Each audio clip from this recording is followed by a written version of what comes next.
Ryan McGovern.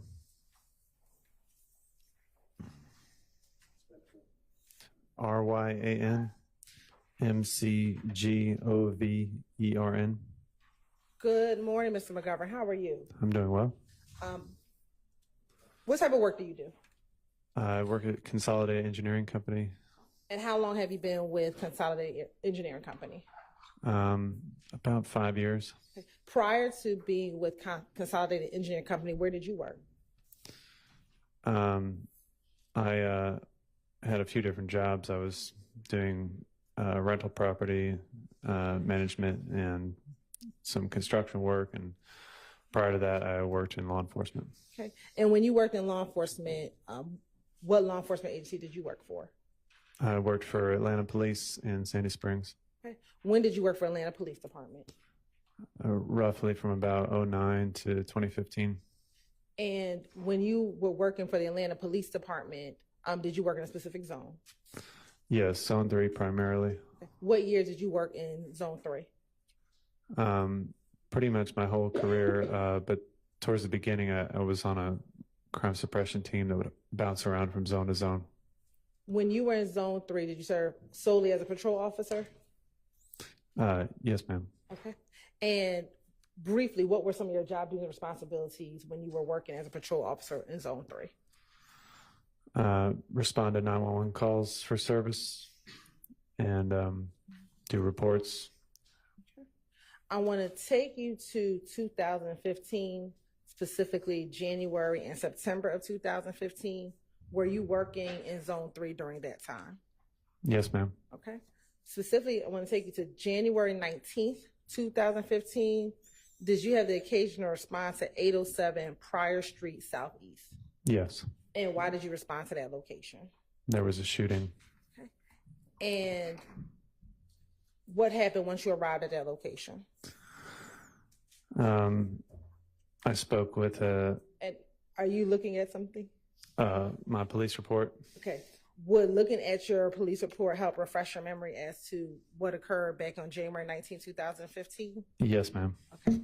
What I'm going to ask of you to do is if you does anyone want to see his report that he's looking at? Okay.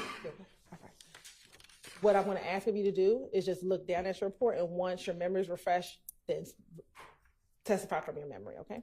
Yes, ma'am. Where did you respond to? 807 Pryor Street. Okay. And do you recall if you respond to that location with any other officer? Officer Fagan. Okay. And was Officer Fagan a partner of yours, or was he or she someone that just responded with you to the scene? At the time, he was just somebody that had responded to this particular call. Okay. What occurred once you arrived? I located the victim. He stated that he had been shot. Was that immediate upon getting to the scene? Yes, ma'am. And did he appear to be in distress from being shot? Yes, he had said he had been shot. All right, so overruled on that objection. Go ahead. And he had been grazed in the back. Okay. Do you recall what location he was at? Was he able to tell you where he was when he was shot? I don't. Okay. We'll take a look at your report, help refresh your memory as to where he was or where you interacted with him at. I'm sorry. 197 Hendricks. And once you spoken with him, did you see that he was grazed on his back? Yes, ma'am. Okay. Once you spoke with him, what did you do? I called for an ambulance. Okay. And did the ambulance ever come? Yes. And when the ambulance came, what did you do?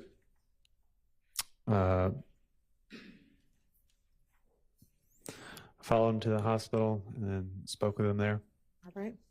And once speaking with him at the hospital, did you ever return to the scene?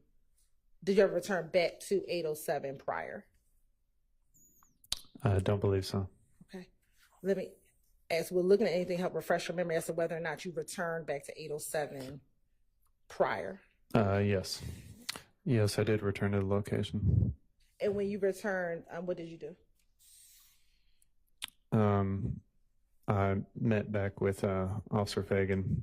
Okay. and I gave him some new information regarding Terrence Reese. All right. And was Officer Fagan the primary officer for the crime, for the actual incident location? Yes, ma'am. All right. And after reporting back to Officer Fagan, what the information that you learned from Mr. Reese, did that conclude your involvement as it related to this case? Yes, ma'am. All right. I want to transition you to September 13th, 2015. Were you still working with Zone 3 in September of 2015? Yes. Okay. And in September 2015, did you have the occasion to respond to 322 Glen Street Southwest? Yes. And why did you respond to that location? There was a shots fired call. And when you respond to that location, what, if anything, did you do? I met with the caller. It was there had been a green store that was struck in multiple places. Okay. And had you ever been to that store previously? Yes, we visited there frequently. Okay. And were you familiar with the store itself? Yes. All right. Yes, I remember responding to this location. Okay. And is that a fair and accurate depiction of the green store that you responded to back in September of 2015? Yes, ma'am. Your Honor, this time the state would like to tender State's Exhibit 1DDE to 5DDE into evidence. All right, those are admitted. Okay. Permission to publish. You may. Now, Windsor and Glen Street, what's depicted in 1DDE, is that a location within Zone 3? Yes, ma'am. All right. Looking at 2DDE, what is depicted in 2DDE?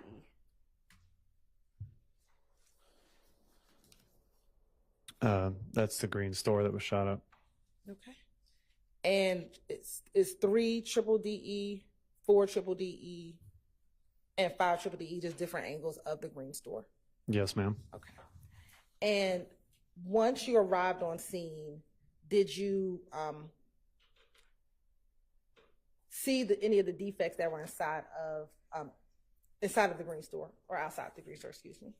Yeah, there were bullet holes. All right. Was there any other damage to anything else at the store?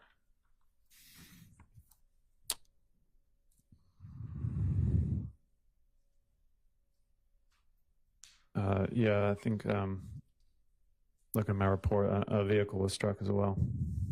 And what type of vehicle was struck? A silver Chevy Malibu. Okay. And once you observe both the building, the defects of the building and the car, what, if anything, did you do while on scene? We roped off a crime scene and notified supervisors, and evidence was collected. Okay. Shell casings. Without telling what anyone said, did you speak with any witnesses while you were on scene?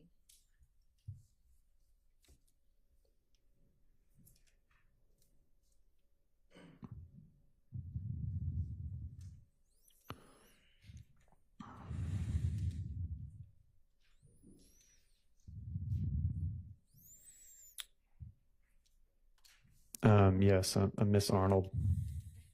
And was she able to provide you some information about a potential victim in this case? Yes. And did she give you a name of the potential victim? Objection, Your Honor. Cause for hearsay. Sustained. Were you able to watch video surveillance of what occurred? Yes, there was some video footage. And were you shown the video surveillance footage? Yes. And did you put in your report what you saw in that video surveillance footage? Yes, I did. What was on the video surveillance footage that you saw? It appeared to be a drive-by shooting with Shannon as the intended target. Suspect vehicle appeared to be a reddish maroon four-door sedan with tinted windows outlined with chrome or silver. The vehicle passed by once and then circled again and let off some shots. The video footage shows that Shannon... Well, without saying any names. It's fine. It's fine, Your Honor. Okay. Okay. Continue. It shows that Shannon fled the scene and did not appear to have been shot, although it's possible it could have been hit with debris of the broken windows. Okay. And at any point, did you try to determine if anyone had gone to the hospital, if there were any victims that went to the hospital?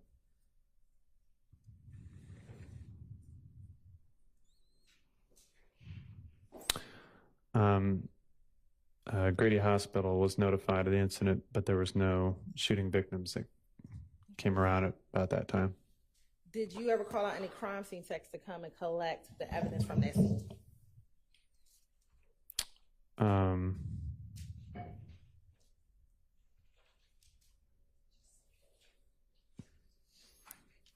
Yes. And who was the crime scene tech that you had come out to the scene to collect evidence?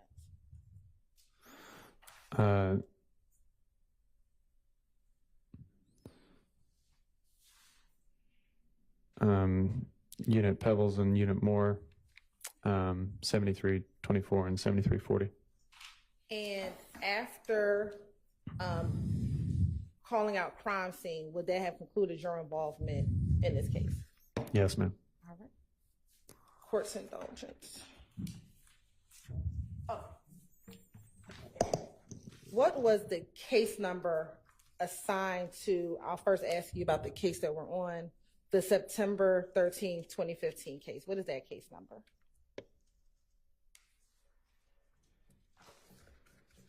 And, I'm sorry, the incident number. 15256-2008-00. Oh, thank you. And then for the incident from January 19th, 2015, what is that incident date? 150192400. All right. Court's indulgence.